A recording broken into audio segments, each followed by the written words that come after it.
बड़ी जोरदार तालियों और ऊर्जा के साथ में डॉक्टर गणपत सिंह जी राठौर।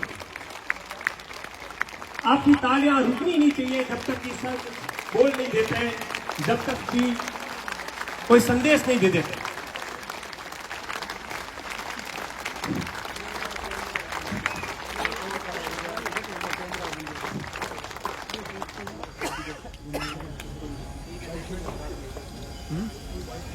हाँ ठीक है।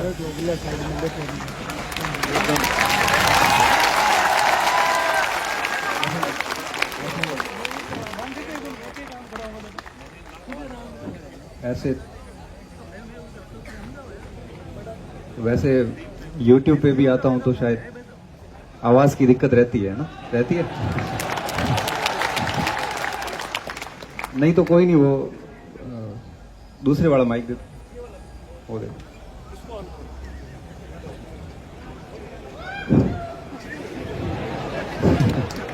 ये हेलो हेलो, ये बंद कर दो, साइड कर दो।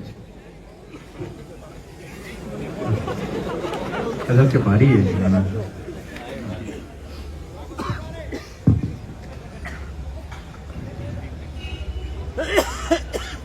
मैं आप सभी को एक बार ऐसे अचानक से देखकर, जब मैं अंदर एंटर हो रहा था यहाँ पे,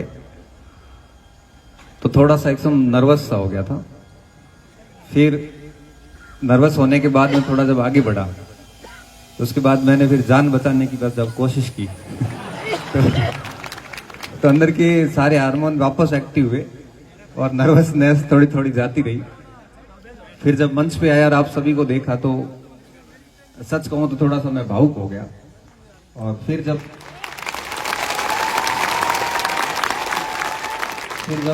सुरेंद्र जी ने बात को जब मेरी गांव से जोड़ दिया, फोगेरा से, और गांव के साथ मेरा गजब लगा हुआ है, तो मैं थोड़ा सा और इमोशनल हो गया, क्योंकि मैं बड़ा भावुक व्यक्ति हूँ। ऐसे व्यक्तित्व में दोनों प्रकार की बातें हैं। एक वो बात शुरू करूं उससे पहले एक वो शेर है, आपने सुना होगा कि सदा दिली ऐसी कि जान दे दो मुस्कुराते मुस्कुराते, और गुरूर ऐसा कि खुदा से भी बात न करूं।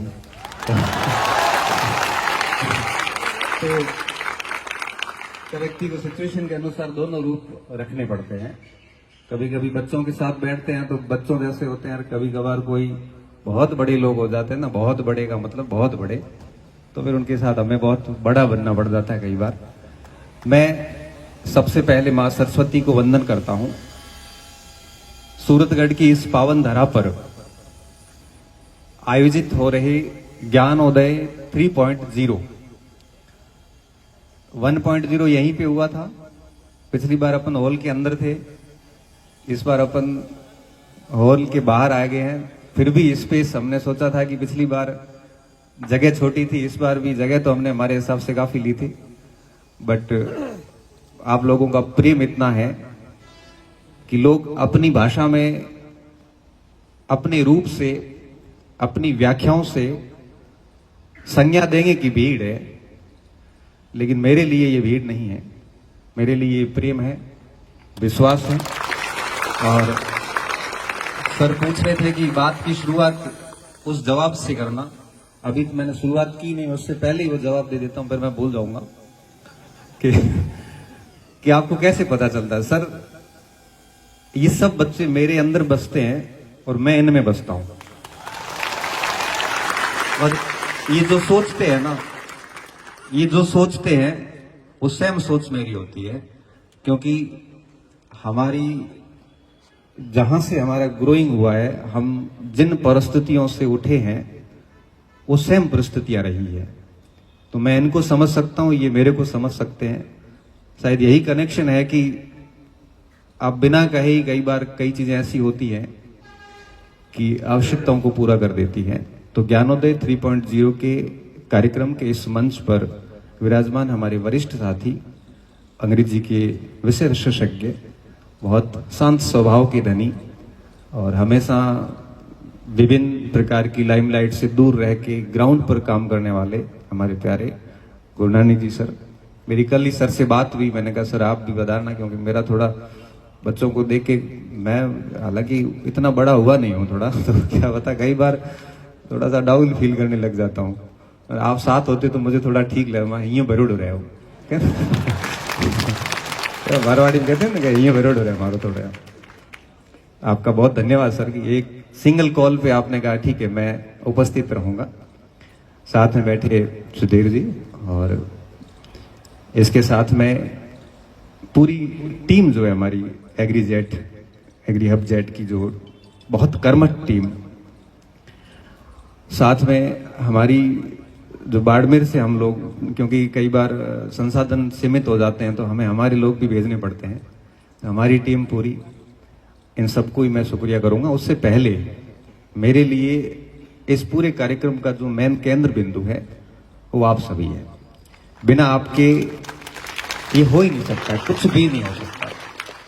मैं कल से जब हम रवाना हुए तो इन्होंने शायद 3-4 बजे एक छोटा सा वीडियो बना के भेजा। सुबह नींद तो मुझे भी रात को ठीक से नहीं आई।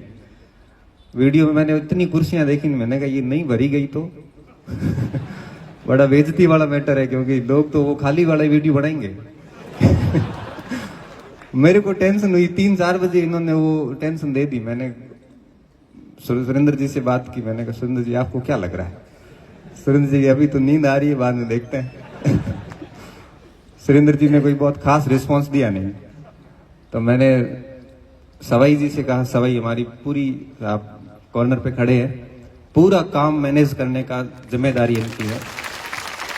एक दिन पहले ही आ गए थे बाड़मेर से। आपको कभी रात को 12 बजे भी करंट अफेयर्स की अगर यूट्यूब पे क्लास अपलोड हो रही होती है तो आप कर रहे होते हैं।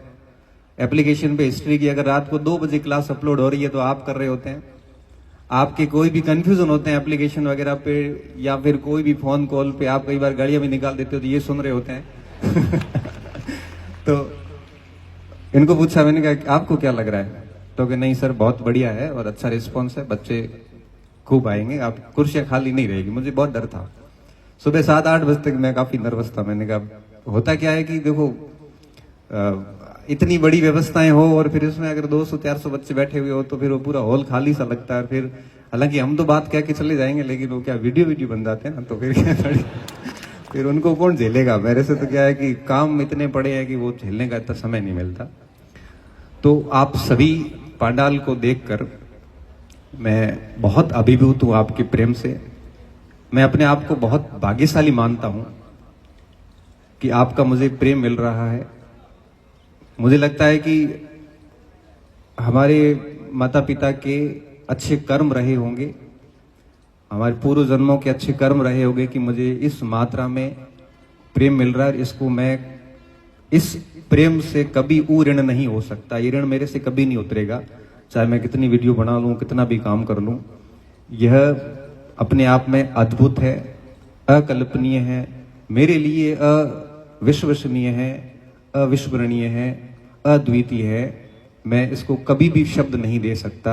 इसलिए मैं आप सभी विद्यार्थियों का और साथ में जो गुरुजन विराजे हैं सूरतगढ़ के इस शिक्षा नगरी से, आप सभी का, लाइब्रेरी, पीजी संचालक, जितने भी जो साथी है, पुस्तक भंडार के जो भी एजुकेशन इंडस्ट्री से जुड़े हुए लोग हैं, आप सभी का मैं हृदय की अंतस्थ गहराइयों से शुक्रिया अदा करता हूं कि बिना आपके ये कुछ भी पॉसिबल नहीं होता। मैं साथ ही शुक्रिया अदा करूंगा पूरी एग्री हब टीम का, राकेश जी के नेतृत्व में। पिछले 10-15 दिन से आपका खूब माथा खाया इन्होंने, कभी टेम्पो चला के, कभी लाइब्रेरी में पोस्टर लेके आके आपको बार बार टॉर्चर किया है आपको कि आपको 27 तारीख को आना है, 27 तारीख को आना है। इन्होंने बहुत समर्पित होकर प्रयास की, मैं आप सभी इनका भी बहुत शुक्रगुजार हूं। और मेरी पूरी टीम सवाई जी के नेतृत्व में जो काम कर रही थी, वेल मैनेज तरीके से, हमें पता ही नहीं, मुझे केवल माइक आके पकड़ना होता है, बाकी सारा काम सवाई जी, प्रवीण, करण शाह, ये सारे अपने पूरी टीम मिलके काम करती है। इनका मैं हमेशा से ऋणी रहा हूं, क्योंकि बिना इनके मेरा कभी कोई कार्यक्रम सक्सेस नहीं हो सकता। मेरे हर कार्यक्रम के पीछे बैकग्राउंड में ये चेहरे आपको मिलेंगे, यही है वो जितना वेल मैनेज तरीके से काम करते हैं। इसके साथ साथ मैं शुक्रिया अदा करूंगा हमारे अनुज, बोल दूं आज अनुज बोल देता हूँ, ये इनकी इच्छा है कि आप मुझे अनुज कहा करें, अग्रज ना कहें। तो इनकी इच्छा का ख्याल रखते हुए हमारे अनुज सुरेंद्र सिंह जी राजपुरोहित इस दौर में जब राजनीति विज्ञान एक जूझ रहा है, जिस समय नाव पतवार डगमगाई हुई है, और उस समय सुरेंद्र जी उस नाव को अकेले है वो संभालने की कोशिश किए हुए लगातार जुझारू तरीके से लड़ रहे हैं, और मैं पीछे से सपोर्ट कर रहा हूँ, लगे रहना थोड़ा और बस बात हम थोड़ा अब पहुंच गए हैं, किनारा आने वाला। उसमें लगातार पिछले 3 साल से राजनीति विज्ञान को खूब मेहनत कर रहे हैं, और मैंने जिन जिन बच्चों को सुरेंद्र जी के पास भेजा, मेरे को आज तक कोई शिकायत नहीं आई। जिस दिन मैंने सुरेंद्र जी का शिकायत आ गई तो मैं शिक्षक रूप में आऊंगा, भाई रूप खत्म हो जाएगा उसी समय, और ढंग से सुनाता हूं और वो फिर आप सुन नहीं पाओगे। तो बहुत तरीके से आप पढ़ा रहे हैं, और जनरली जब भी अपना कोई कार्यक्रम होता है तो आप मंच पे मेरे साथ रहते हैं, और मंच पे क्या थोड़ा सा बड़ा चढ़ा के बोलते हैं, थोड़ा ठीक ठीक लगता है हमें थोड़ा तो सुरेंद्र जी की ओजस्वी वक्ता, तो मैं आपका बहुत बहुत धन्यवाद देता हूँ कि आप अपने उन सारे बच्चों को छोड़ के, जो हजारों बच्चे आपसे पढ़ रहे हैं और यहाँ पे आप पधारे हैं, तो डेफिनेटली ये आपका मेरे प्रति प्रेम है। हम 2016 की वैकेंसी में 7 ही लेक्चरर बने थे, और उसके बाद में आपने जीवन में फर्स्ट और लास्ट एक ही एग्जाम दिया लेक्चरर का, उसमें संतुष्ट होकर बैठ गए। फिर 3 साल पहले हमने इनको वापस पिस्ट किया, मतलब यहाँ घोखा करें कि भाई पढ़ाई करो। तो मैंने कहा ऐसे बैठे बैठे से क्या होगा, कुछ काम कर लो आप। तब इन्होंने वापस राजनीति विज्ञान की किताबें है वो खोली। मैंने कहा वापस तो मत खोलो, क्योंकि वापस जो आपने किताबें पहले पढ़ी है वो कुंजियां काम की है नहीं, अब आप नई किताबें खोलो। फिर आपने नई किताबें लाई और उसका काम शुरू किया, जिसका परिणाम आपके सामने मार्केट के बच्चे अच्छे से जानते हैं। इन सब बातों के बाद में मैं आता हूं मूल बिंदु पे, जिसके लिए आप सभी यहाँ पे उपस्थित हुए हैं। मूल बिंदु से पहले भी एक और बात रह गई है, वो कह देता हूँ, फिर क्या है कि फ्लो में आएंगे, उसके बाद में फिर दूसरी बात याद नहीं आएगी। कई ऐसी चर्चाएं चलती है कि इस कार्यक्रम के उद्देश्य क्या है, तो मैं यही कह सकता हूं कि इसका कोई उद्देश्य नहीं है। हमारा न तो कोई कोचिंग खोलने का उद्देश्य है, न हमारा कोई ऐसा राजनीति में आने का उद्देश्य है। हमारा उद्देश्य सिर्फ इतना है कि हम ऑनलाइन पढ़ाते हैं, ऑफलाइन भी पढ़ाते हैं। ऑफलाइन बच्चे हर दिन हम बात करते रहते हैं, ऑनलाइन में ऐसे हजारों बच्चे जिन्होंने न हमें कभी भौतिक रूप से देखा, न हमने उनको कभी भौतिक रूप से देखा। तो साल में एक बार हमारे अंदर से ऐसे वो होती है ना, बेचनी जिकन के अगर एकदम अमुजनी टाइप के, एक बार चलते हैं और देख के आते हैं, बच्चों से मिल के आते हैं, थोड़ा मोटिवेशन मिलता है। कैमरे के सामने अकेले खड़े रह रहे कि व्यक्ति थक जाता है। तो इसलिए साल में एक आध बार वहां जाएं जहां बच्चों की संख्या ठीक ठीक है। तो बच्चों की संख्या की बात आती है तो फिर सूरतगढ़ याद आता ही, हर बार याद आता है। और पिछली बार जब 15 नवंबर को कार्यक्रम किया गया था तो आपने जो प्रेम दिया था वो हम कभी भूल ही नहीं सकते।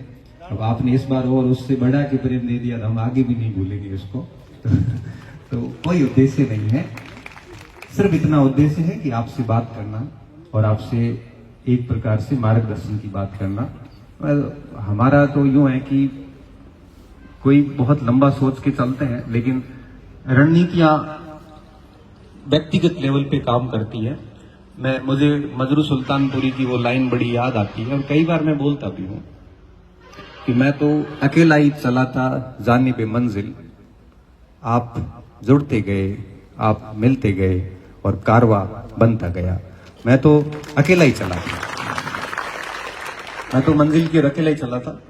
मैं मेरे गांव से निकल के आया हूं, और फोगेरा को अगर आप कभी देखोगे, आज आपने सुना है फोग वनस्पति होती वहां पे, इसलिए फोग वनस्पति ऐसी वनस्पति है जिसके लिए बहुत अधिक पानी की आवश्यकता नहीं होती। वो बिना पानी भी खड़ी हो जाती है, लू को भी, थपेड़ों को भी सह लेती है, आंधियों को भी सह लेती है, जड़ें भी बड़ी गहरी होती है, कितने भी आवारा पशु उसके ऊपर आ जाए उसके बाद में वो वापस पसर जाती है। हम उस वनस्पति के क्षेत्र से आते हैं तो निश्चित तौर पे वो वनस्पति की विशेषताएं वहां के जीव जंतुओं में और मनुष्यों में भी है। तो हम उस क्षेत्र से आते हैं, इसलिए मैं मेरी बात को शुरू करूंगा।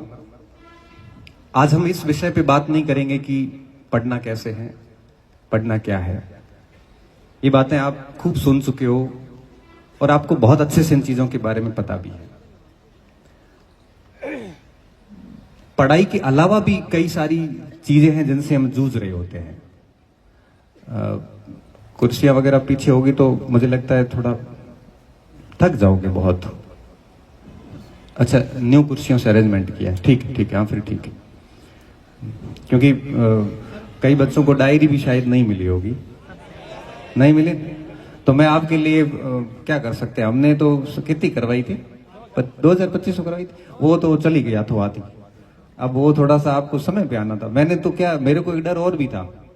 एक बार क्या हुआ कि हम खेत जा रहे थे डोके काटने के लिए, तो बच्चों को मैंने कहा कि अपने को 15 आदमी चाहिए। मम्मी ने कहा था कि 15 लोगों को लाना, इतने ज्यादा है नहीं। तो मैंने कहा ठीक है, मैंने बच्चों ने कहा कि मैंने कहा ज्यादा नहीं आना, 15 ही आने हैं। तो बच्चों ने कहा कि बहुत भीड़ है, जाके क्या करेंगे, 15 हो गए होंगे। ऐसे करते करते कोई नहीं आया सुबह तक। मैंने कहा भाई यहां ये स्थिति नहीं होगी कि बहुत भीड़ होगी, कहां बैठेंगे, नहीं चलते। अगर ऐसे नहीं चलोगे तो फिर मेरे तो हो गया काम बराबर हो जाओ। चलो ये हास्य विनोद हो गया, थोड़ा रिलैक्स हो जाओ। अब हम बात करेंगे कि पढ़ाई के अलावा भी आप किन चीजों से गुजरते हैं। देखिए, मैं सीधा मेरे पे आता हूं और यहीं से बात शुरू करता हूं। देखिए, आप सभी बहुत अच्छी तरीके से पढ़ रहे हैं और निश्चित तौर पे दूर दराज क्षेत्रों से आए हैं। किसी का टारगेट अध्यापक भर्ती परीक्षा है, किसी का सब इंस्पेक्टर है, किसी का राजस्थान प्रशासनिक सेवा है, किसी का व्याख्याता है, किसी का वरिष्ठ अध्यापक है। हर व्यक्ति अपने लक्ष्य के साथ यहां आया हुआ है। कई बच्चे असफल भी हो रहे हैं, कई सफल भी हो रहे हैं, कई आप में से चयनित होते जा रहे हैं। कई बच्चे हैं जो निरंतर असफल भी होते जा रहे हैं। 2-2, 3-3, 4-4 साल हो गए, सफलता मिल नहीं रही है। कुछ मार्क्स से रह रहे हैं, कुछ मार्जिन से पीछे छूट रहे हैं। और इस दौरान वो विभिन्न प्रकार के स्ट्रगल कर रहा होता है वो स्टूडेंट, और वो स्ट्रगल किसी को नहीं दिखता, वो सिर्फ वो व्यक्ति महसूस करता है जिनसे वो गुजर रहा है। मैं यहां पे आपको एक बात बताना चाहूंगा कि देखो, आपका सोचा हुआ कुछ भी नहीं होता। आप कितने भी दिमाग में प्लान बना लो शानदार वाले, ये कर लूंगा वो कर लूंगा, देखो मैं यहां पे जाके नियतिवादी हो जाता हूं। मैं डेस्टिनी को बहुत मानता हूं कि नियति ने जो आपके लिए तय किया वो बड़ा शानदार तय किया है। बस भरोसा इस बात पे रखना है कि हमें हमारी जो कर्तव्य निष्ठा है, हमारी जो पढ़ाई है, हमारी जो अभी इस समय हमारी जो ड्यूटी बनती है, उसके साथ हमें कोई छेड़छाड़ नहीं करनी है। मेहनत कंटिन्यू करते रहना है। बाकी नियति ने आपके लिए बढ़िया व्यवस्था कर रखी है, इस बात में मैं बहुत विश्वास करता हूं। मैं ग्रेजुएशन के जब फाइनल ईयर में था, ठीक ठीक स्तर बना लिया था उस समय, और एक जॉब में सिलेक्शन होता है। फाइनल ईयर की बात है, 2009 की बात है। उस समय सपना बुना कि हम सिविल सर्विसेज की तैयारी करेंगे, सेना में जाएंगे। इन दोनों में से किसी एक को जरूर चुनेंगे, या तो वर्दी पहनेंगे या प्रशासनिक अधिकारी बनेंगे। और नियति ने कुछ और तय कर रखा था। मैं कहता हूं ना, आप सोचते हो उसके अनुसार बहुत कम लोगों के साथ ही होता है। होता वही है जो डेस्टिनी ने आपके लिए व्यवस्थित रूप से लिख रखा है। आप कहां जाने वाले हो आपको नहीं पता। अब मैं दिल्ली पहुंचा सिविल सर्विसेज के लिए, सारी चीजें ठीक चल रही थी, प्री भी पास हो गए, उम्मीद थी मेंस भी कर लेंगे। और उसी समय बीमारी डायग्नोस होती है मेरे, कोलाइटिस में अल्सर था, अभी भी है और आगे भी रहेगा, क्योंकि लाइलाज है। डॉक्टर ने कहा कि 3 टैबलेट के साथ में जिंदगी गुजारनी है। बहुत बुरा सा लगा था, क्योंकि आपका सपना जब आपके सामने मरता है तो आप उसको डाइजेस्ट नहीं कर पाते हो। लेकिन अब जाके मुझे समझ में आता है कि जो हुआ वो ठीक हुआ। अगर वो चीजें उस समय, बीमारी की स्थितियां नहीं पैदा होती, तो निश्चित तौर पे मैं आज न तो इस जगह खड़ा होता, ना मुझे इतने बच्चों का प्रेम मिल रहा होता। मैं आज जब इन चीजों को देखता हूं, मैं किसी भी शहर जाता हूं, कहीं भी जाता हूं, साथियों से मिलता हूं, और जितना मुझे प्रेम मिलता है ना, उससे मुझे बड़ा अंदर से इतना अभिभूत हो जाता हूं कि अगर उसी समय सेना में या प्रशासन में जाता तो आज मुझे मेरे परिवार के अलावा कोई नहीं जान रहा होता। इन बच्चों का प्रेम मुझे कभी नहीं मिल रहा होता। तो नियति ने क्या तय किया? नियति ने शिक्षा क्षेत्र तय किया और हम प्रशासन के उद्देश्य के साथ निकले और कॉलेज में आके रुके।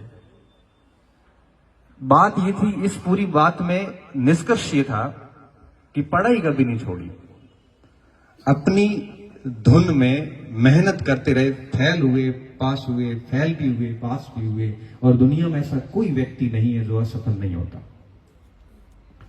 और जो असफल नहीं हुआ है उस व्यक्ति को कभी भी आने वाली जनरेशन की समस्या पता नहीं चलेगी। आज मैं अगर आपकी बात को समझ पा रहा हूं, इसके पीछे कारण है कि मैं खूब असफल हुआ हूं। ऐसी कोई परीक्षा नहीं जिसमें मैं फेल नहीं हुआ हूं। लेकिन बात वापस ये है कि वापस चीजों को शुरू भी हमें ही करना है। इसलिए सबसे पहली बात आप सभी को मैं ये कहूंगा कि बस मेहनत करते जाए, बाकी नियति पे छोड़ दें। जब आप अंदर से डरने लगते हैं, चिंतित होते हैं कि पता नहीं मेरा क्या होगा, सीट कम है, उस समय वापस मैं ये बात याद दिलाता हूं, ये चिंता और भय आपको खोखला कर देंगे अंदर से। आपकी सोचने से कुछ नहीं होना, बस मेहनत करते जाओ, जो होगा वो आपको मिल के रहेगा। क्योंकि मैंने ऐसे लोग देखे हैं, सिविल सर्विसेज के लिए तैयारी करने गए थे, सिविल सर्विसेज में नहीं हुआ, कोचिंग इंस्टीट्यूट खोले, और राजस्थान का शायद ही कोई तहसील या जिला कार्यालय होगा, नहीं होगा जिसमें उनके पढ़ाए हुए अधिकारी नहीं है, किंग मेकर बन गए। कौन किधर जाने वाला है ये आपको नहीं पता, बस शर्ते मेहनत में दम होना चाहिए। ऐसा नहीं हो कि आपकी तैयारी खराब हो। नियति के भरोसे बैठ नहीं सकते आप, परंतु मेहनत करते जाओ और रिजल्ट को नियति के ऊपर छोड़ सकते हो। जिन्होंने जो प्लानिंग की वो आपको मिल के रहेगी। दूसरी बात, जब ये असफलताएं मिल रही होती है तो एक वर्ग ऐसा भी होता है जो आपको मेंटली हरास भी करता है। वो परिवार के लोग भी हो सकते हैं, वो साथी लोग भी हो सकते हैं, वो समाज भी होता है। और ये केवल आपके साथ नहीं है, ये सबके साथ है। इस सृष्टि में कोई ऐसा व्यक्ति नहीं है जिसके आलोचक नहीं होंगे या जिसको मानसिक रूप से प्रताड़ित करने वाले लोग नहीं होंगे। नौकरी लगने के बाद भी कर लेंगे। चयन के बाद आपको क्या लगता है कि नहीं कहेंगे, कह देंगे ये पेपर लेन पास हुए, फिर क्या करोगे? फिर क्या करोगे? ये वर्ग हर जगह मिलेगा। और ऐसे वर्ग के लिए हम क्या करते हैं? ऐसा नहीं है कि ये केवल आप सुनते हो, हमने भी खूब सुना है, सुनते रहते हैं, कोई फर्क नहीं पड़ता। इसका सबसे बढ़िया जवाब होता है मौन। शांत हो जाओ, संयमित हो जाओ, कुछ नहीं कहना है। मौन में बड़ी ताकत है। मौन आपकी गहराई को बचा कर रखता है। जो व्यक्ति बहुत बोलता है, हर व्यक्ति को जवाब देने की कोशिश करता है, जो खुद को एक्सपोज करता है, उसकी गहराई सबको पता चल जाती है कि कितना गहरा व्यक्ति है। भय उससे लगता है जो शांत रहता है। जो शांत रहता है वो हमेशा आश्चर्य का विषय होता है कि इसमें और कितनी गहराई बाकी है, ये क्या क्या कर सकता है। और ये उस पक्ष के लिए बड़ा घातक होता है, बड़ा फ्रस्ट्रेटिंग होता है कि कुछ बोले ये, ताकि पता तो चले कि इसमें अंदर कितना है। और अगर आप मौन को पकड़ के बैठे हैं तो आप यकीन मानिए कि दुनिया की सारी लोगों की नकाब उतर जाते हैं, सबकी शक्लें आपके सामने आ जाती है और आपको वो लोग कभी जान नहीं पाएंगे। वो ताकत होती है मौन में। इसलिए कहता हूं कि जब भी ऐसी स्थितियां आती है, कोई कटाक्ष करे, कोई मजाक उड़ाए, कोई कमेंट डाले आपके ऊपर, मस्ती से इसको सुन लो, इग्नोर कर दो।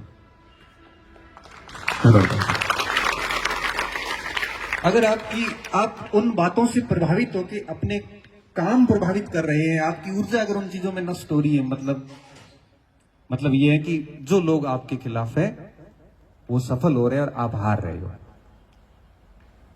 इसलिए मैं आप सभी विद्यार्थियों को कहूंगा कि इस जीवन में ये सबसे ज्यादा सुनने को आपको मिलता है।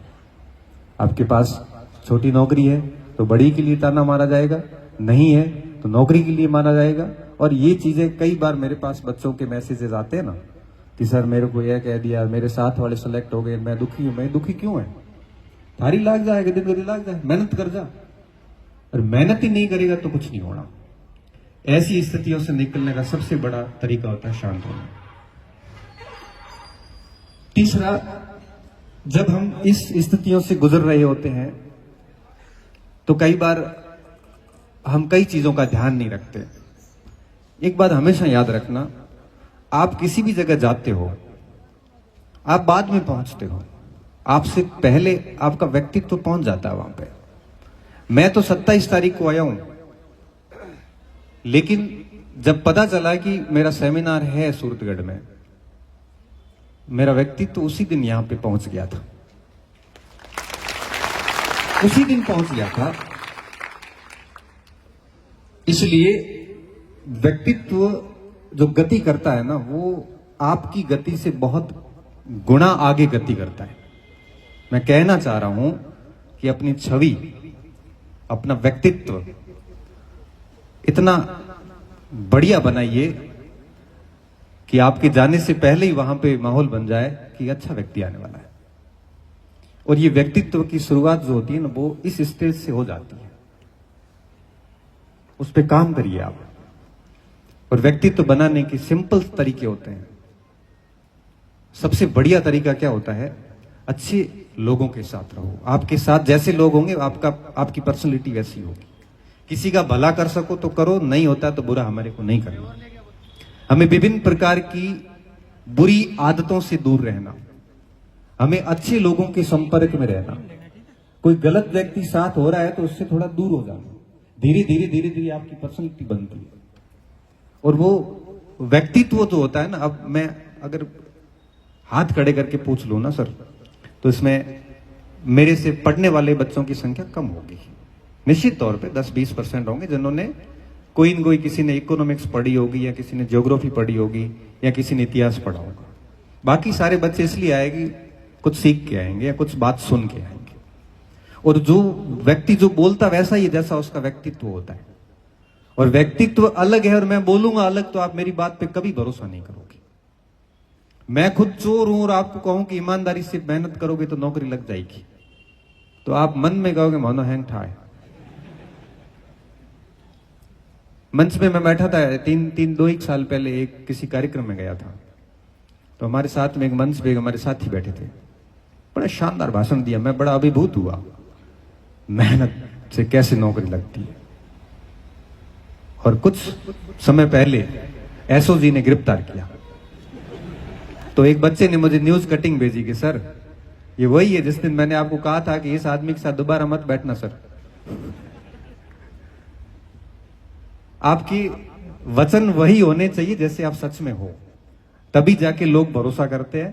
अन्यथा आपकी सारी चीजें मिनटों में खत्म हो जाती हैं। इसलिए अपने व्यक्तित्व पे काम कीजिए। थोड़ा सा आपके पास में, आपका जब समय नहीं होता है ना, तब हमें शांत रहना चाहिए। ये सब समय का खेल है। आज हमारा टाइम चल रहा है इसलिए हम बोल रहे हैं। जब हमारा टाइम नहीं था तो हम भी चुपचाप बैठ रहे थे। क्या गुड्डे है कहीं मत बोलो कि पावरफुल व्यक्ति नहीं होता, पावरफुल उसका टाइम होता है। और ये सबका आता है। आप ये मत सोचना कि हमारा कब आएगा।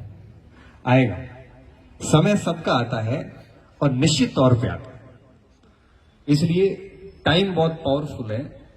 जैसे जैसे ये आपके थपेड़े आ रहे हैं, विपरीत हालात आ रहे हैं, इनसे जूझते जाना आप। धनुष जो होता है ना, वो तीर उतना ही आगे जाएगा जितना उसको पीछे खींचा जाएगा। जिंदगी में सेटबैक आने बहुत जरूरी है, झटके लगने बहुत जरूरी है। तभी पता चलेगा कि आपका वाकई में आपका कौन है। नहीं तो कभी पता नहीं चलेगा, आप गलत फहमी में रहोगे। आपको लगेगा कि मेरी कांटेक्ट लिस्ट में 1200 लोग हैं, मैं कुछ भी कर सकता हूं। संकट आएगा तो पता चलेगा कि 4 लोग ही काम के हैं इसमें से। फिर 1196 के नंबर भले डिलीट कर दो आप। ये सेटबैक जिंदगी में आने चाहिए। अगर आपकी जिंदगी में वैसे भंवर आए हुए हैं ना, किसी के शारीरिक रूप से, किसी के पारिवारिक रूप से, किसी के आर्थिक रूप से, किसी के कोई धोखे के रूप में, तो मान के चलिए कि ये सही हो रहा है। एटलीस्ट आपको इस पूरी दुनिया के बारे में पता चल रहा है कि जब भी विपरीत स्थितियां आती है तो उससे निपटना आपको खुद को ही है। और 2-3 बहुत क्लोज लोग आपके साथ खड़े होंगे, और ऐसे खड़े होंगे कि कैसी भी विपरीत स्थिति में वो आपको बाहर निकालेंगे। उस समय आपको दुनिया की पहचान होगी कि ये आदमी काम का है। 2014-15 की बात होगी, मेरे घर का नीलामी नोटिस निकला। लोन लिया हुआ था, पैसे दे नहीं पाए, तो बैंक ऑफ बड़ौदा ने कुर्की का आदेश निकाला। 20 लाख रुपए का उस समय था। मैंने कहा 20 लाख रुपए, अपना तो बढ़िया ग्रुप है, 50-50 हजार करेंगे तो भी मैं कल इसको कैसे दे दूंगा। मुझे पता नहीं था लोनिंग के बारे में, ऐसा कुछ चल रहा है। मैं आईएएस मेंस के एग्जाम देने गया हुआ था, तो पीछे पता चला कि भाई पुलिस आई है और ऐसी ऐसी स्थिति है। मैंने मेरे मोबाइल से एक मैसेज बनाया और मेरे जितने भी साथी जो अच्छे जगह पे थे, मतलब दे सकते थे पैसे, उन सबको मैसेज किया कि आप हेल्प कर लो, मेरा घर बच जाएगा। क्योंकि मैं चेक साइन करके दे सकता हूं, गवर्नमेंट टीचर हूं, तो पैसे आपके कहीं नहीं जाएंगे, समय पे आपको लौटा दूंगा। समय कमजोर है, हम कमजोर नहीं है। और आप बहुत वास्तविक, क्योंकि ऑन कैमरा बोल रहा हूं तो ठीक बोल रहा हूं। एक दिन बाद भी एक व्यक्ति का रिस्पांस नहीं आया कि मैं आपकी मदद करता हूं। उस समय समझ में आया कि कौन किसका है। व्यक्ति का घर जा रहा है, आप 25,000 रुपए नहीं दे सकते, जिसकी सैलरी आपकी 40 से ऊपर है सबकी। तब एक आदमी जिसको कहा भी नहीं, मैसेज भी नहीं किया उसको, मैंने कहा खुद बेचारा संघर्ष कर रहा है। रात को फोन आता है कि गणपत उदास क्यों है, क्या हुआ, पेपर खराब हुआ आईएएस मेंस वाला। मैंने कहा वो तो थारो हर साल ही खराब हुआ है, ये टेंशन की बात है। मैंने कहा यार इस बार पेपर का मैटर नहीं है, इस बार मैटर ये है। तो मेरे को तो नहीं कहा, मेरे को खुद को अभी पता चला है। मेरे से घर वालों ने बात छुपा के रखी कि यार ये परेशान होगा, इसकी तैयारी है, मेंस वेंस दे रहा है, तो मैं व्यवस्था करता हूं, भले कहीं से करूं। वो आदमी अहमदाबाद से पैसे लेके और दूसरे दिन सुबह बाड़मेर पहुंचता है। 16 लाख रुपए केस उसको दिए बैंक वाले को, 4 शेष बचे। उसको कहा कि इसके नंबर, फोन नंबर काट गणपत सिंह के, मेरे इसमें लिख, और अगली किस्त मैं दूंगा, इसको फोन नहीं करेगा। मेरा घर बच गया। और उसके बाद से लेके उस व्यक्ति के लिए हम जान भी दे सकते हैं। मैं आज नाम नहीं लूंगा वहां पे, क्योंकि फिर क्या है, कुछ चीजें फाइनेंशियली खूब सारी चीजें हो जाती है। भाषण हमारे लोग, बच्चे कम सुनते हैं आजकल, दूसरे लोग ज्यादा सुनते हैं। तो क्या है कि कई बार बाधा फोड़ी होती है, इसलिए कई बार दोस्तों ने कहा कि मैं नौ मत लियो, अगर भाऊ पे 9 लेन मोहरे मजो कराई गए थे। तो अब मैं क्या है, आजकल थोड़ा कम नाम लेता हूं। उस दिन मुझे बात समझ में आई कि संकट की स्थिति जब आती है तो आपको बहुत गंभीर व्यक्ति बनाते हैं, आपको पूरी दुनिया की शक्ल दिखाती है, आपको पता चलता है कि आपके साथ कौन खड़े हैं, और फिर जिंदगी इतनी सरल हो जाती है, क्योंकि ये फोगट के फालतू के रिश्ते डोए नहीं जाते, जो काम के भी नहीं है। जब आप संकट में हो, जब आपका साथी काम नहीं कर रहा है, जब आपका वो फोन उठाना पसंद नहीं कर रहा है, ऐसे आदमी को उसी दिन रास्ते से हटाओ। वो सिर्फ और सिर्फ आपके मन के ऊपर एक भार है, इससे अधिक कुछ नहीं होगा। क्या गुटी बाबड़ी गुटी है ही कहीं को, तो अलग बात है। तो भी वो आदमी कम से कम सुबह शाम आएगा कि मुंह थारे भेड़ो। एटलीस्ट ऐसी व्यक्ति को भी हमें उसका सम्मान करना चाहिए। तो ये अगर संकट आपके साथ जीवन में चल रहे हैं तो थोड़ा सा धैर्य रखिए, थोड़े से अंदर से मजबूत रहिए। बस आइडेंटिफाई करते जाओ कौन अपना कौन पराया, और समय समय की बात है, वो संकट जाएगा। क्योंकि कुछ प्रश्नों के, कुछ संकटों के हल समय के ऊपर छोड़ दो आप, 100% उसके समाधान होंगे और हुए। ये जो बात बोल रहा हूं तो ये बहुत अनुभव के साथ बोल रहा हूं। ये चीजें हमारे से गुजरी है, क्योंकि मेरी मम्मी भी कई बार मुझे कहती है कि छोटा है लेकिन बहुत बड़ा हो गया बेटा, जो समझ है तेरी, बड़ा बना दिया मैंने कहा। ये व्यक्ति कैसा होता है आपको पता है? व्यक्ति कैसा होता है? व्यक्ति वैसा होगा जैसे उसके हालात होते हैं। व्यक्ति हालातों का उत्पाद होता है। बहुत कठिन हालातों से आप निकले हैं तो आप बहुत ही जमीन से जुड़े हुए ऐसे व्यक्ति होंगे जो किसी का बुरा नहीं करेंगे। सोने की चम्मच लेके पैदा हुए हैं, बढ़िया अच्छी स्थितियों से आए हैं, तो आपको नहीं पता कि कौन बच्चा किस स्थिति में संघर्ष कर रहा है। आपके हालात कैसे रहे हैं आपके आसपास किसी ने आपके साथ में विश्वासघात किए है, तो आप जिंदगी में किसी के साथ नहीं करोगे, क्योंकि आपको पता है उसका दर्द क्या होता है। अगर आपके साथ किसी ने धोखा किया है तो आप किसी के साथ नहीं करोगे, क्योंकि आपको पता है उसका दर्द क्या होता है।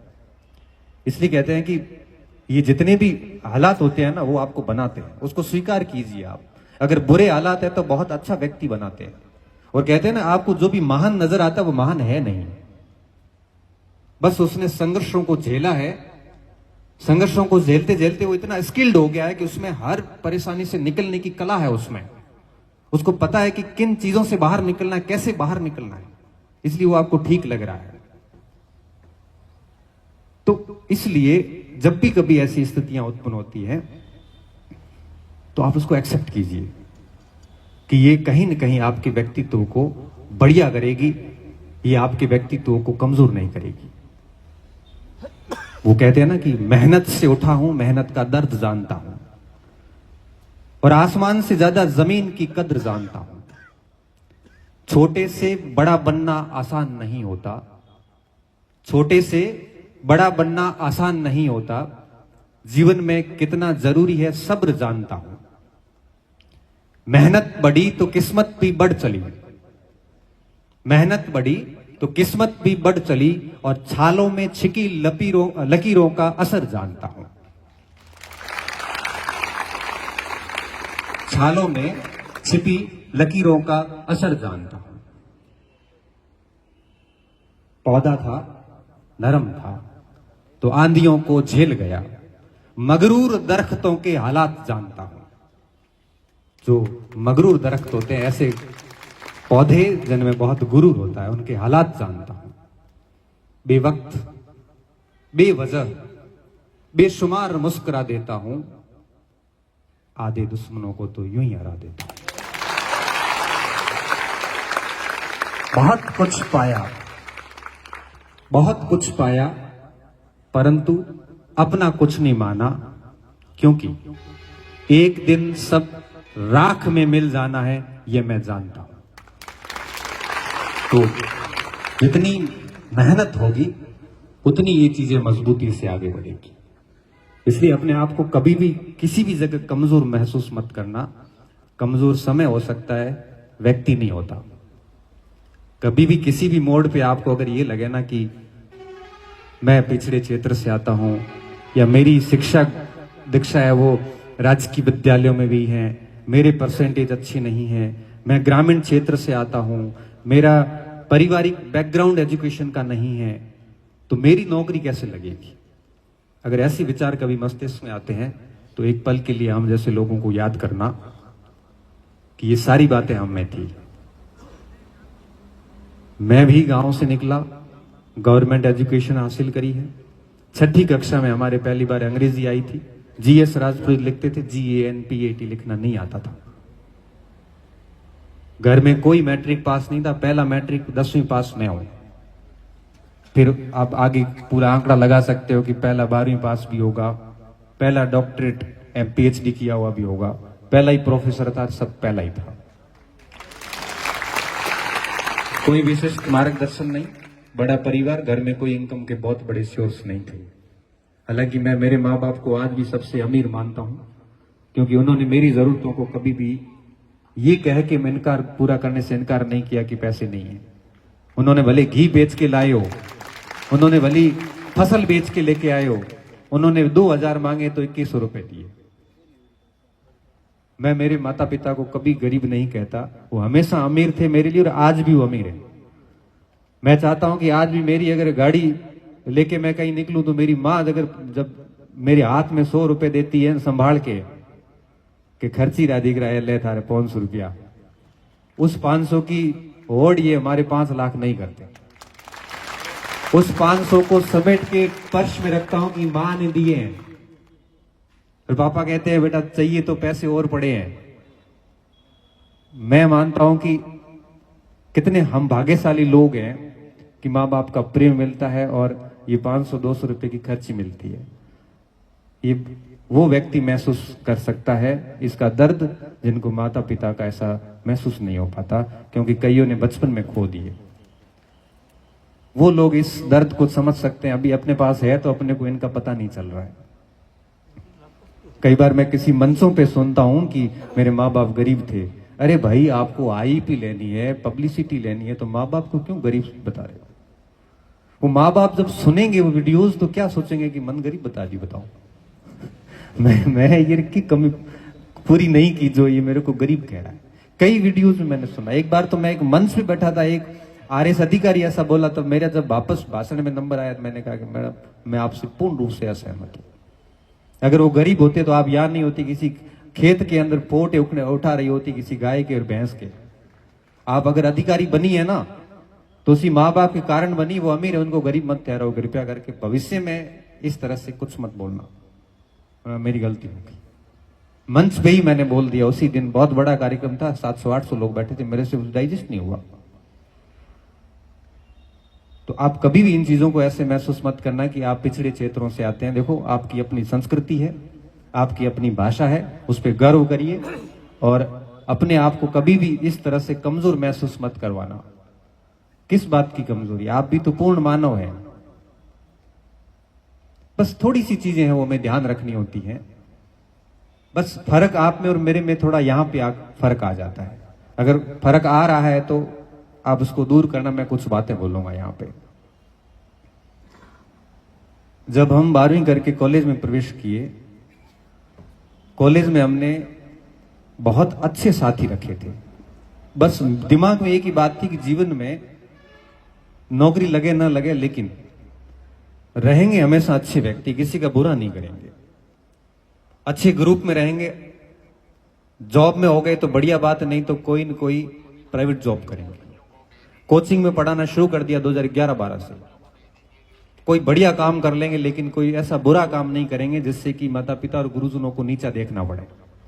हम कोई नशे पत्ते से, इस कारोबार से नहीं जुड़ेंगे। हम किसी के हितों को नहीं मारेंगे। और साथ में ऐसे साथी चुने जो हमेशा से बूस्ट करते थे कि चीजें सब बढ़िया होगी आगे जाके। अगर आप ये नहीं कर रहे हैं तो करिए आप। बस यहां कुछ फर्क आ रहे हैं कि गांव से निकलने के बाद आप क्या नहीं कर रहे हो जो हमने किए थे। पहली बात, बहुत अच्छे साथी रखिए आप, क्योंकि वो जितने अच्छे होंगे वो व्यक्ति वैसा ही होगा। एक 1000 शिक्षक जितना ज्ञान आपका सहपाठी आपको दे देता है 1 घंटे के अंदर ही।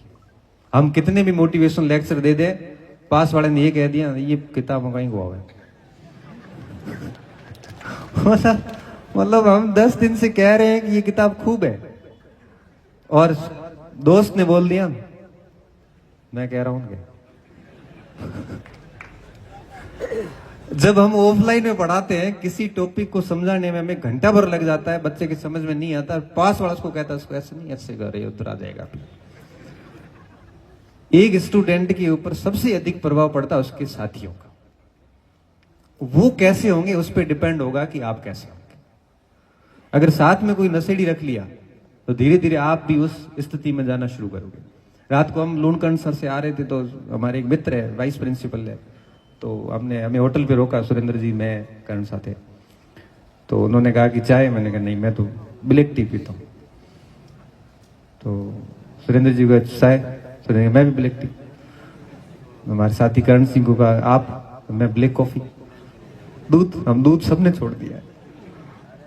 तुम्हारे मुकेश को पूछा, हमारा ड्राइवर है, आप तो, मैं तो बिल्कुल चाय नहीं पीता। तो आप जिनके साथ रहते हो, मैं अगर गाड़ी में चढ़ते ही अगर बोतल खोलूंगा, मतलब कोई भी जूस वगैरह की हो सकती है, तो तय बात है कि मेरे साथ वाले भी यही करेंगे, मेरे साथ वाले भी यही करेंगे। क्योंकि मैं भी फिर तो ये नहीं कह सकता ना कि ये नहीं करना चाहिए आपको, तो वो मेरे सामने देखेंगे। क्लियर सी बात है। देखो, आपको, आप जो बोलते हो आपको पहले व्यवहार में लाना पड़ता है। तो मैंने मेरे जीवन में कभी नशा नहीं किया, तो मैं सीना ठोक के बोलता हूं कि बेटा ये मत करो।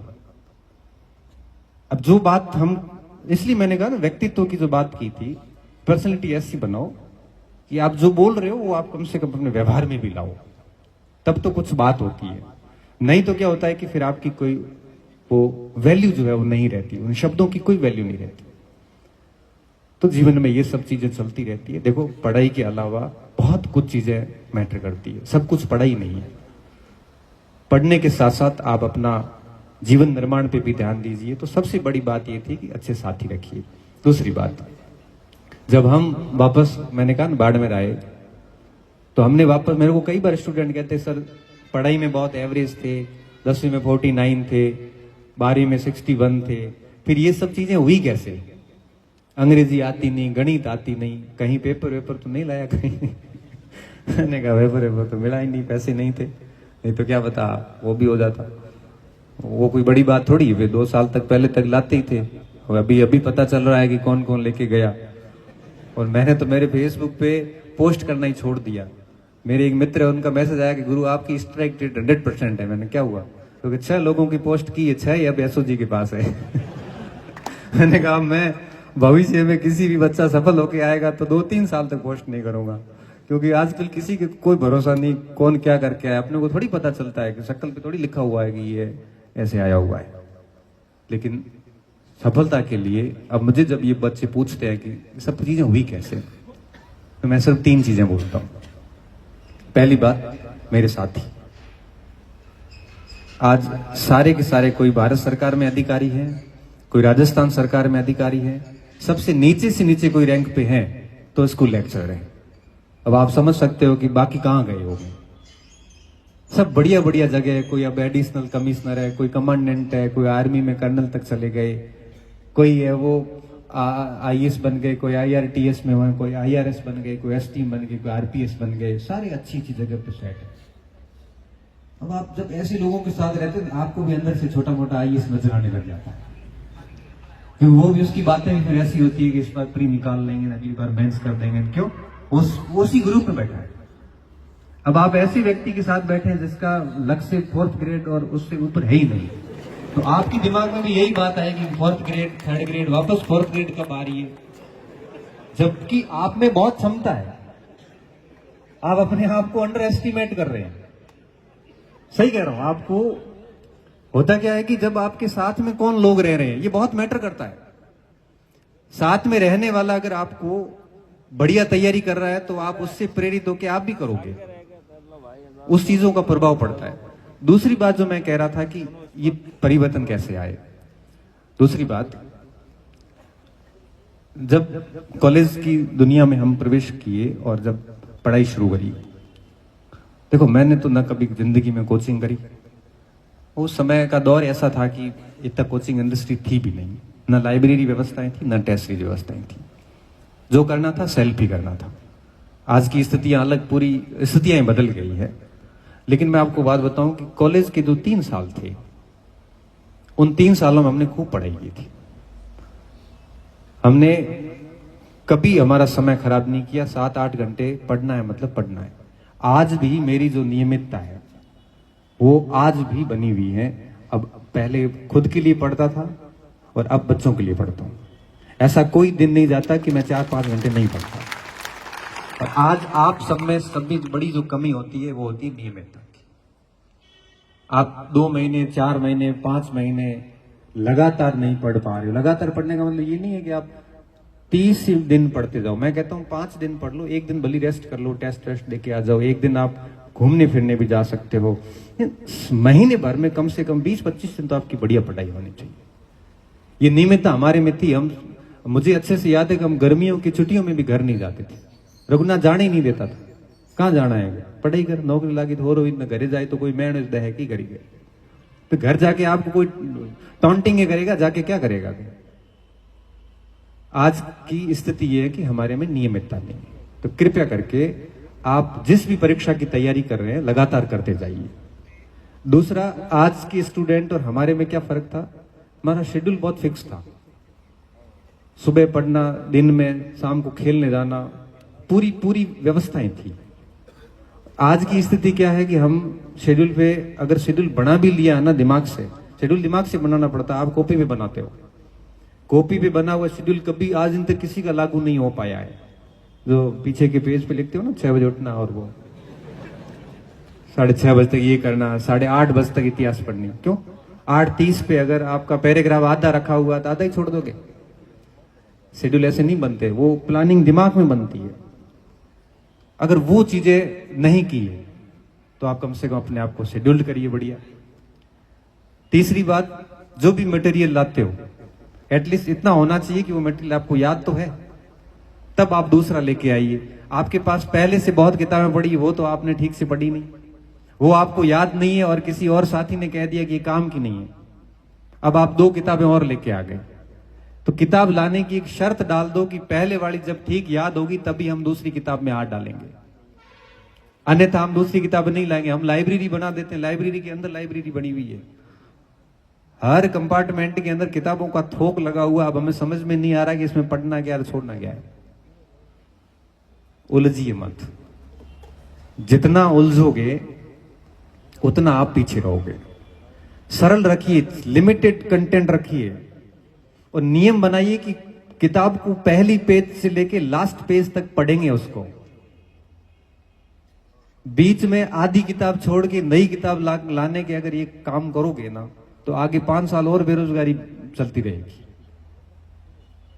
जो किताबें आपके पास में है लिमिटेड रखिए कि भाई इतिहास में ये करना है, भूगोल में ये करना है, फिक्स कर दीजिए और उसको बहुत अच्छे से पढ़ लीजिए। याद हो गया तब आप नई किताब की ओर जाइए। फिर और नई लाओगे तो आपको एटलीस्ट 80% उसमें पढ़ा हुआ मिलेगा, फिर आपको केवल नया 20% ही पढ़ना उसमें।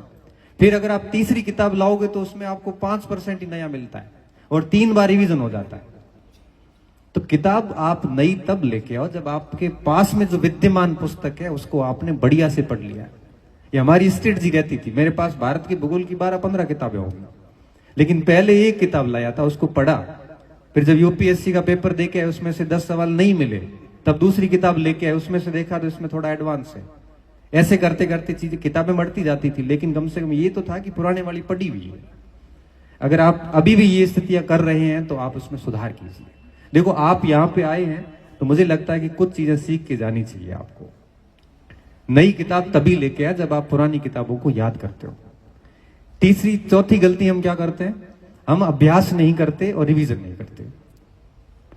और मैं ये मानता हूं कि अगर आप कम से कम 6-5 दिन पढ़ते हो तो पिछले लास्ट में 1-2 दिन पूरा वापस रिवीजन करो, क्योंकि जब तक रिवीजन नहीं होगा तब तक वो कभी याद नहीं होगा।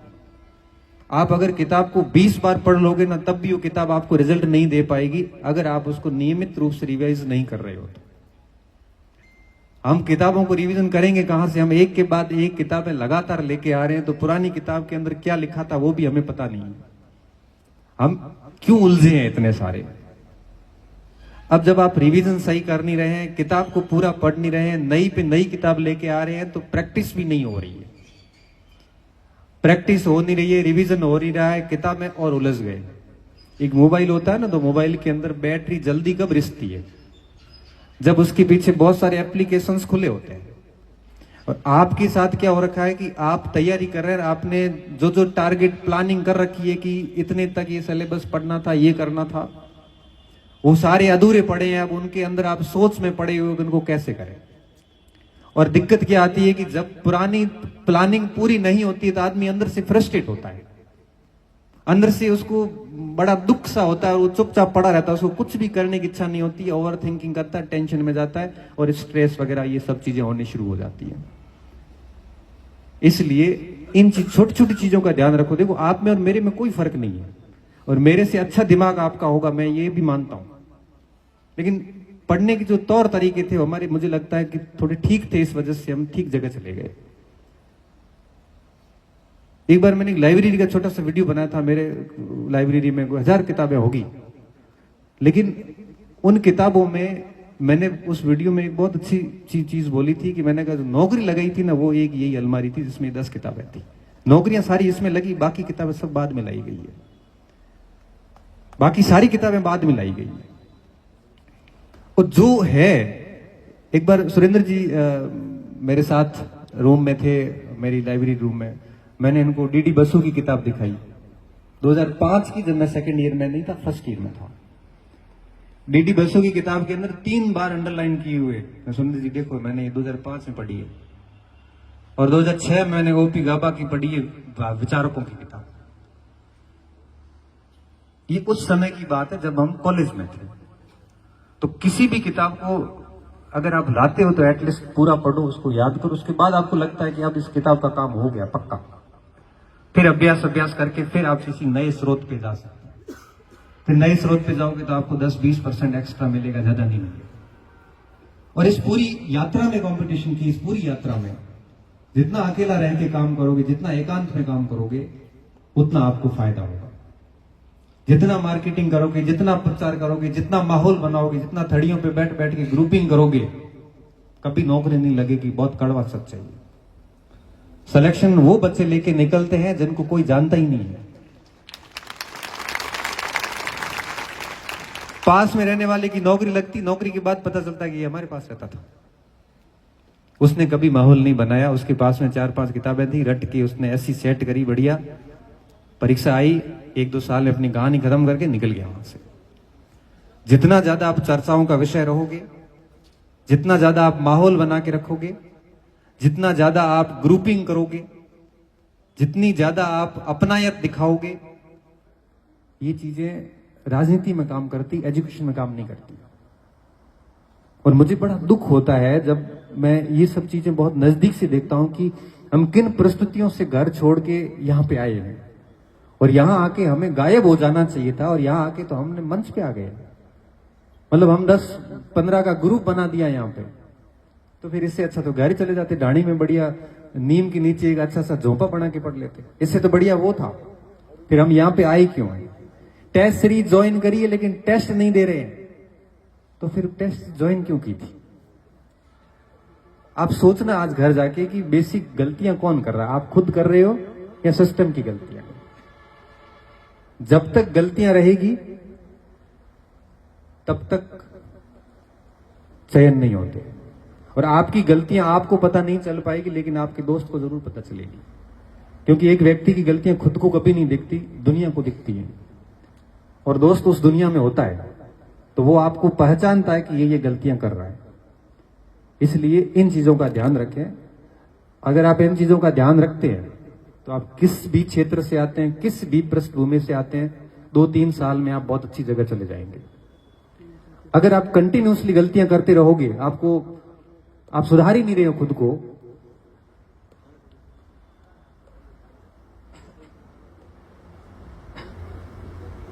ज्यादा टाइम तो नहीं हो गया?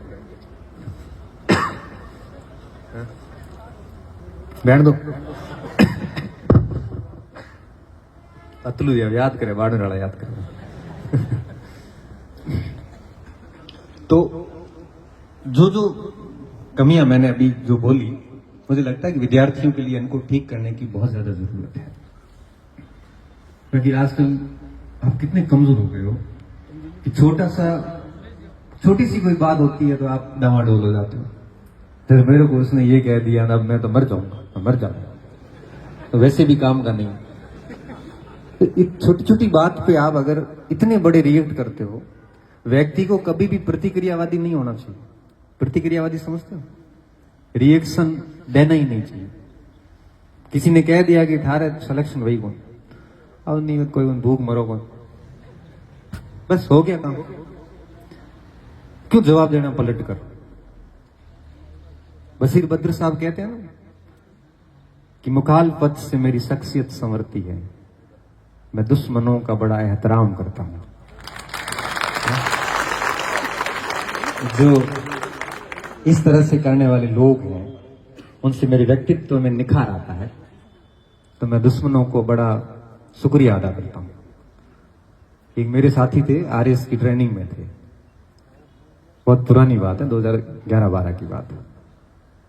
एसटीएम बने थे, इंजीनियरिंग करके आए थे। तो हुआ यूं कि पास वाले साथियों ने थोड़ा, कि होता यह है कि जनरली आप किसी भी जगह जाओगे तो एक हीगल वाला है ना, थीसिस, एंटीथेसिस, सिंथेसिस, वाद, प्रतिवाद और संवाद। तो वाद है तो सामने प्रतिवाद भी है।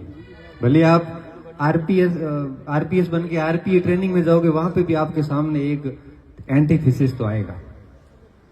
तो मजाक मजाक में सही, क्योंकि मजाक मजाक में व्यक्ति गंभीर बात कहता है, मजाक का हवाला देके। सीधा कहने में थोड़ी खतरे है तो कह दिया, तो मजाक करते। तो मजाक मजाक में उन्होंने एक बड़ा गंभीर आरोप लगा दिया गलती से हो गए, पता नहीं कैसे एसडीएम बन गए। भाट जी थे, पता नहीं कैसे एसडीएम बना दी, किसने बना दिया गया। आदत होगी कोई थोड़े मोड़े लिकर विकर लेने की आदत थी, ऐसी कुछ कह दिया कि सब्जेक्ट के बेस पे सिलेक्शन हो गया। उस समय 2 सब्जेक्ट होते थे, उनको बात बड़ी चुभी अंदर से। चुभने के बाद ये बात फिर उन्होंने हमें बताई और उन्होंने इंटरव्यू में भी बोली।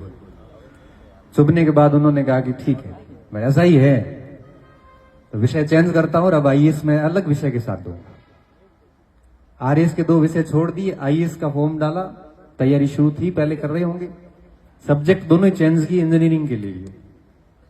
और वेरी फर्स्ट अटेम्प्ट के अंदर रैंक मुझे एग्जैक्टली याद नहीं है, 67 थी या 76 थी, ऐसी कुछ थी। वेरी फर्स्ट अटेम्प्ट के अंदर बंदा आईएएस बना।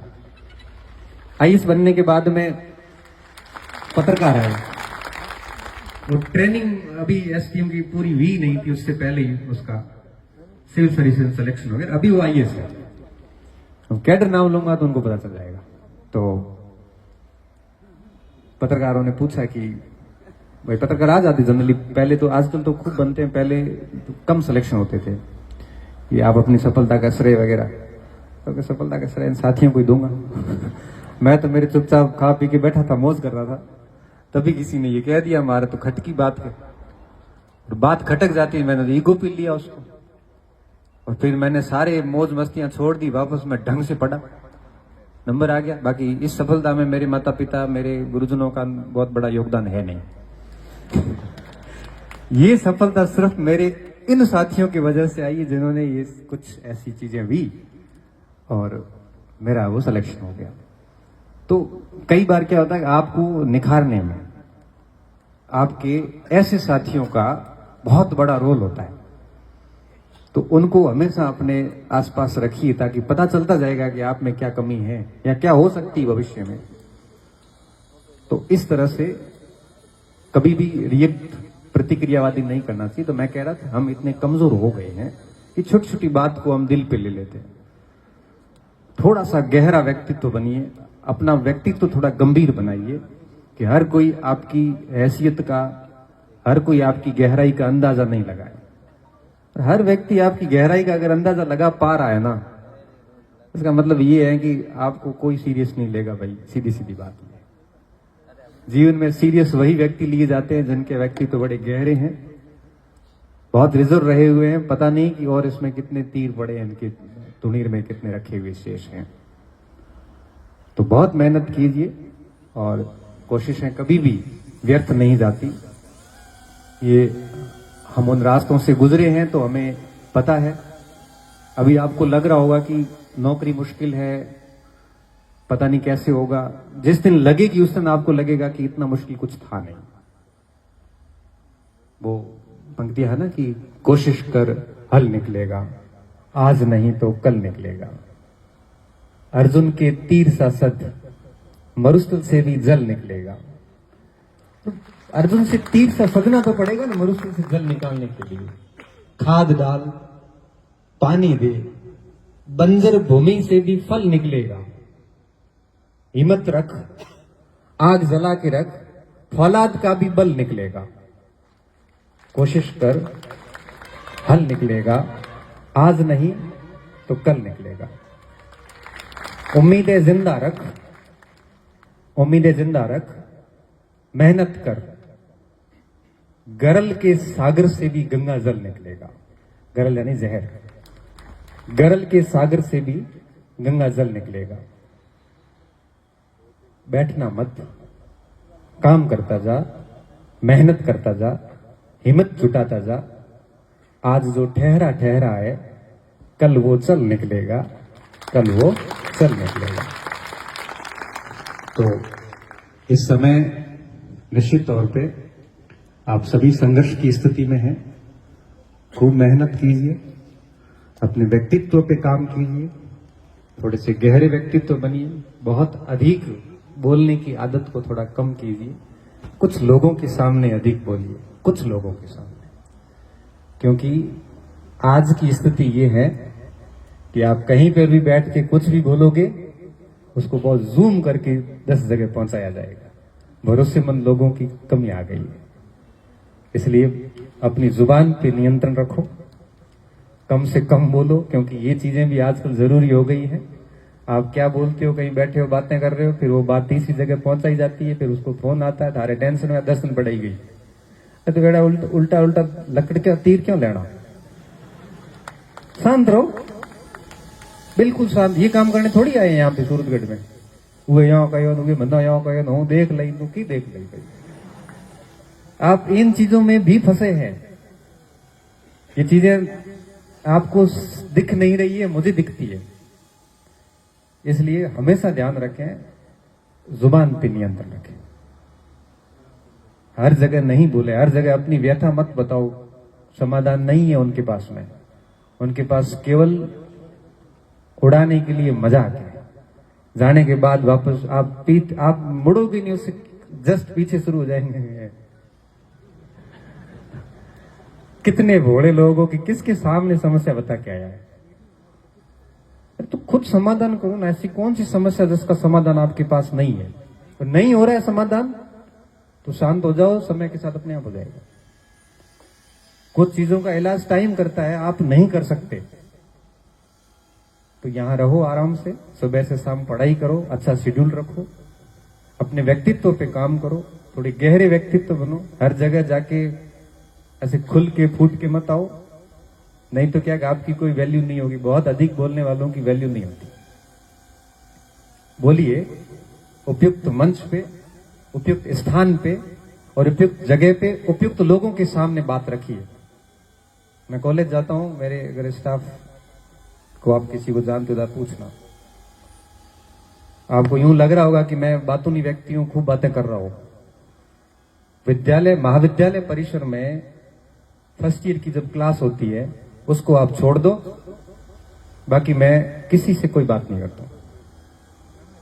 तब कोई लोग कहते कि इसमें बहुत एटीट्यूड है। एटीट्यूड है, 19 साल का नौकरी लगा हूं, खुद का कमा के खा रहा हूं, है आपसे टूटेगा नहीं। साफ बेदाग चरित्र रखा हुआ है एटीट्यूड। कोई कहते हैं कि सर इनका स्वभाव नहीं है ऐसा फालतू बात करने का। पहले खूब करता था, लेकिन उसके फिर गलत अर्थ निकालने शुरू होते। फिर कई साथियों ने कहा कि थोड़ा अपने मरण दो, बोलना ही नहीं।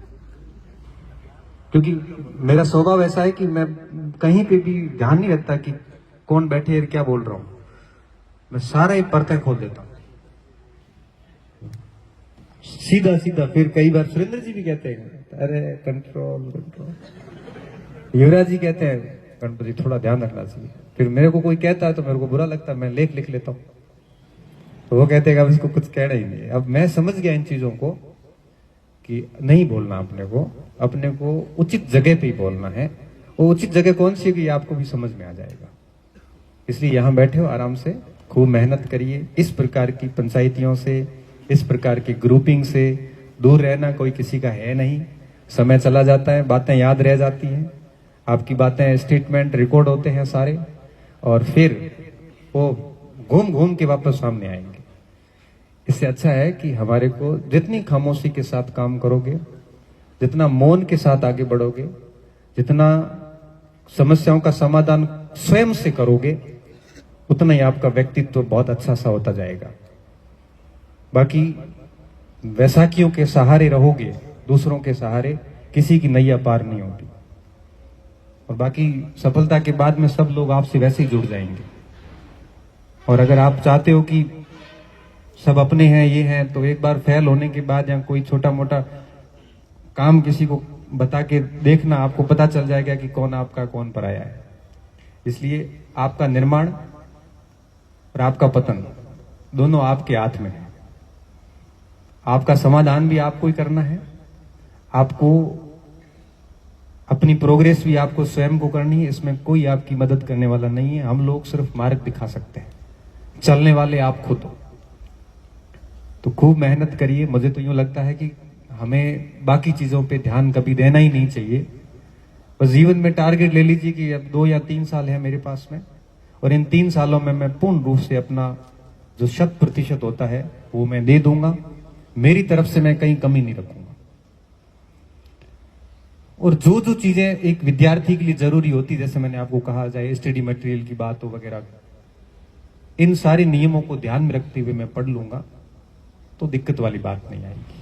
तो मैं आपको दावे के साथ कह सकता हूं कि अगर इन छोटी छोटी बातों को ध्यान रखते हुए अगर आप 1-2 साल मेहनत करते हैं तो मैं बहुत विश्वास के साथ कह सकता हूं कि आप विदिन 2 या 3 साल के अंदर बहुत अच्छी जगह पे होंगे।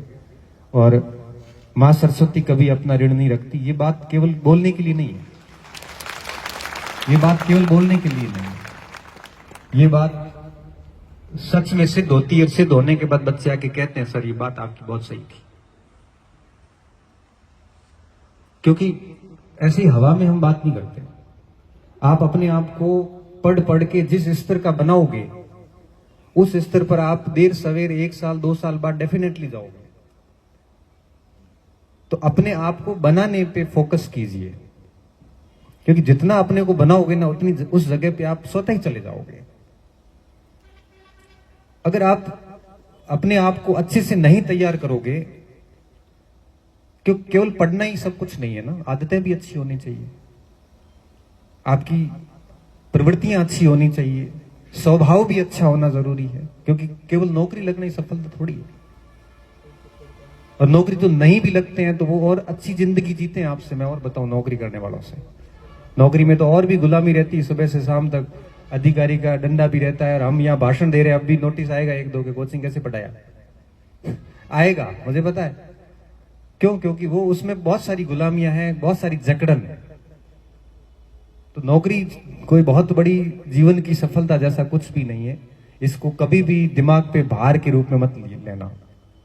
और अगर आप उसको दिमाग के ऊपर भार के रूप में ले रहे हो कि बस सब कुछ यही है, तो लगेगी भी नहीं, क्योंकि डर डर में उत्तर गलत करके आओगे।